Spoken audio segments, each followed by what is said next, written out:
बारिश, मुंबई, भीड़ भाड़ी गली, उसने उस देखा वो नीले रंग में पारी जैसी, और वो देखते ही फिदा। रोहान, एक शांत आर्टिस्ट, अपनी स्केचेस में खोया रहता था। यूस रोज के चौस में भी सुंदरता दिखती थी। नेहा, एक खुशियों की चिड़िया, बारिश में नचना पसंद करती थी। एक काफे में उनकी राहें मिली। वो स्केच बनाने का नाटक कर रहा था। वो किताब में खोई कॉफी पी रही थी। वो चुपके चुपके उस देख रहा था। उसकी हंसी झुनझुनून की तरह उसके दिल को गुडगुडी कर रही थी। दिन हफ्तन मैन बदल गए। कफे उनका अनकहा मिलने का ठिकाना। वो उसकी दुनिया में खोया हर बात नोटिस करता था। जिस तरह से वो अपने बालों को ठीक करती थी, उसकी आंखों की चमक जब वो हंसती थी, जिस तारा से वो खुद से गाती थी। उसने उसके स्केचेस बनाना शुरू कर दिए। उसकी खुशी, उसकी उदासी, उसके खामोश पल सब कागज पर उतर आए। हर स्ट्रोक उसके प्यार का एक खामोश इजहार।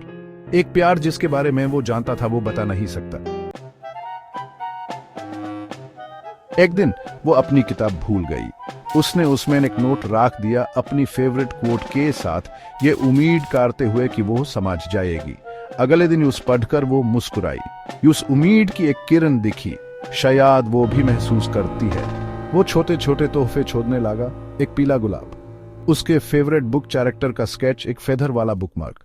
हर तोहफा एक खामोश दुआ, एक उम्मीद कि वो उसके दिल की जुबान समझ जाएगी। कुछ हफ्तों बाद उसने उस देखा किसी आदमी से बात करते हुए। उसके होंठों से हंसी निकल रही थी, उसकी आंखें चमक रही थी। उसका दिल बैठ गया। वो वही था जिसका नोटी उसे कुछ हफ्ते पहले मिला था। वो कफे से चला गया बिना किसी के देखे। बारिश हो रही थी उसके मूड की तरह। उसने अपनी स्केच बुक निकाली। उसकी उंगलियां उसके चेहरे को सहला रही थी। एक आंसू पेज पर गिर गया। उसने किताब बंद कर दी। एक आंसू से भरा गुलाब उसके पन्ने से गिर गया।